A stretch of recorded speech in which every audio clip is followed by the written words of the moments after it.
Terima kasih karena memilih channel ini.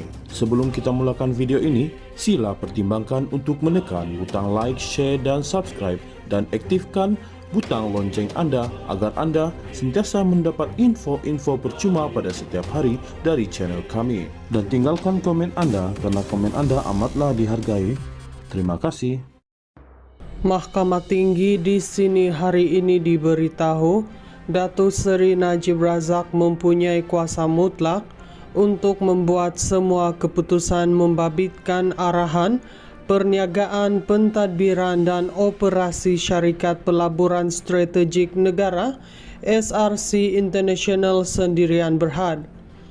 SRC adalah subsidiari One Malaysia Development Berhad, One MDB, pada mulanya dikenali sebagai Lembaga Pelaburan Terengganu TIA, namun pada 25 September 2009 Menteri Kewangan diperbadankan, MKD mengambil alih TIA dan dinamakan sebagai One MDB. Bekas pengarah SRC Datuk Syahrul Azral Ibrahim Halmi berkata, kuasa mutlak Najib untuk membuat keputusan termasuk bagaimana dana SRC berjumlah RM4 bilion melalui pinjaman daripada kumpulan wang persaraan diperbadankan, KUAP akan digunakan dan dikeluarkan.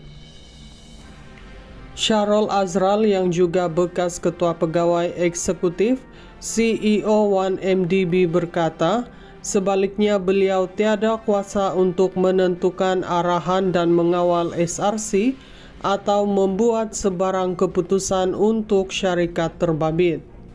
Katanya, namun beliau diwajibkan di bawah undang-undang dan melalui amalan untuk mematuhi dan melaksanakan keputusan serta arahan Najib.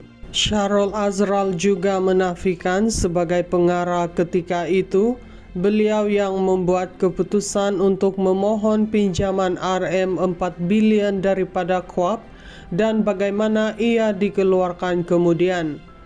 Tidak, semua keputusan penting yang membabitkan jumlah wang yang begitu besar, yaitu pinjaman RM4 bilion daripada KUAP, dibuat oleh defendant pertama, yaitu Najib. Sebagai seorang pengarah semata-mata dan hanya salah seorang daripada pengarah dalam lembaga pengarah, saya tidak ada kuasa membuat sebarang keputusan berkenaan pinjaman RM4 bilion daripada KUAP, katanya. Tambahan pula, KUAP, badan berkanun yang ditubuhkan di bawah Akta Kumpulan Wang Persaraan 2007, dikehendaki melapor terus kepada Menteri Kewangan, yaitu defendant pertama, Najib, dan beliau yang meluluskan atau menyebabkan untuk diluluskan permohonan SRC bagi pinjaman itu, sama ada melalui diri sendiri atau arahannya kepada panel pelaburan KUAP, katanya. Syahrul Azral berkata demikian melalui pernyataan saksinya dalam kes saman dikemukakan SRC terhadap Najib dan bekas CEO One MDB Nik Faisal Arif Kamil yang dinamakan sebagai defendant pertama dan kedua.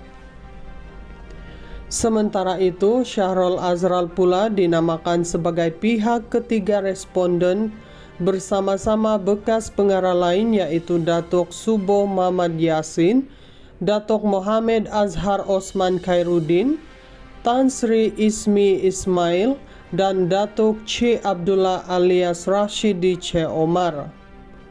SRC mendakwa kedua-dua defendant bersubahat dan melakukan pecah amanah, dan Najib turut didakwa menyalahgunakan kuasanya dan memperoleh ganjaran peribadi daripada dana SRC selain menyeleweng dana itu. Ia memohon peristiharan bahawa semua defendant adalah bertanggungjawab untuk membayar kerugian dana pelaburan itu akibat penggunaan jumlah pinjaman terbabit. selain menuntut ganti rugi am, ganti rugi teladan, ganti rugi tambahan, faedah, kos, dan relief lain yang difikirkan sesuai oleh mahkamah. Perbicaraan di hadapan Hakim Datuk Ahmad Fairuz Zainul Abidin bersambung esok.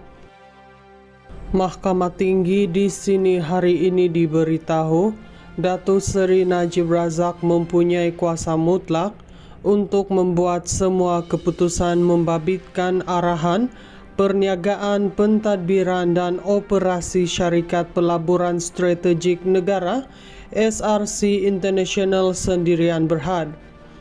SRC adalah subsidiari One Malaysia Development Berhad, One MDB, pada mulanya dikenali sebagai Lembaga Pelaburan Terengganu TIA, namun pada 25 September 2009 Menteri Kewangan diperbadankan, MKD mengambil alih TIA dan dinamakan sebagai One MDB. Bekas pengarah SRC Datuk Syahrul Azral Ibrahim Halmi berkata, kuasa mutlak Najib untuk membuat keputusan termasuk bagaimana dana SRC berjumlah RM4 bilion melalui pinjaman daripada kumpulan wang persaraan diperbadankan, KUAP akan digunakan dan dikeluarkan. Syahrul Azral yang juga bekas Ketua Pegawai Eksekutif CEO One MDB berkata, sebaliknya beliau tiada kuasa untuk menentukan arahan dan mengawal SRC atau membuat sebarang keputusan untuk syarikat terbabit. Katanya, namun beliau diwajibkan di bawah undang-undang dan melalui amalan untuk mematuhi dan melaksanakan keputusan serta arahan Najib. Syahrul Azral juga menafikan sebagai pengarah ketika itu, beliau yang membuat keputusan untuk memohon pinjaman RM4 bilion daripada KUAP dan bagaimana ia dikeluarkan kemudian. Tidak. Semua keputusan penting yang membabitkan jumlah wang yang begitu besar, yaitu pinjaman RM4 bilion daripada KUAP dibuat oleh defendant pertama, yaitu Najib. Sebagai seorang pengarah semata-mata dan hanya salah seorang daripada pengarah dalam lembaga pengarah, saya tidak ada kuasa membuat sebarang keputusan berkenaan pinjaman RM4 bilion daripada KUAP, katanya.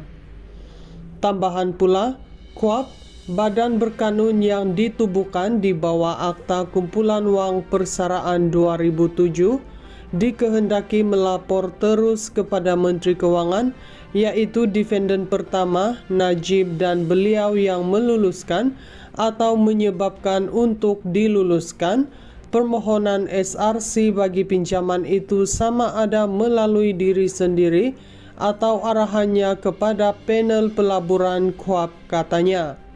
Syahrul Azral berkata demikian melalui pernyataan saksinya dalam kes saman dikemukakan SRC terhadap Najib dan bekas CEO One MDB Nik Faisal Arif Kamil yang dinamakan sebagai defendant pertama dan kedua.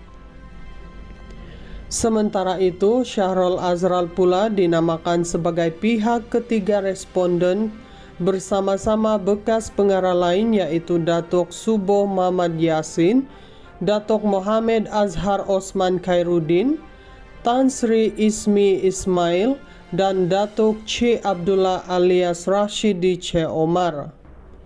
SRC mendakwa kedua-dua defendant bersubahat dan melakukan pecah amanah, dan Najib turut didakwa menyalahgunakan kuasanya dan memperoleh ganjaran peribadi daripada dana SRC selain menyeleweng dana itu.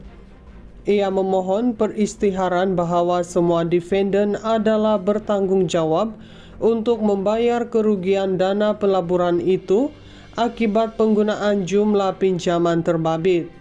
Selain menuntut ganti rugi am, ganti rugi teladan, ganti rugi tambahan, faedah, kos, dan relief lain yang difikirkan sesuai oleh mahkamah. Perbicaraan di hadapan Hakim Datuk Ahmad Fairuz Zainul Abidin bersambung esok.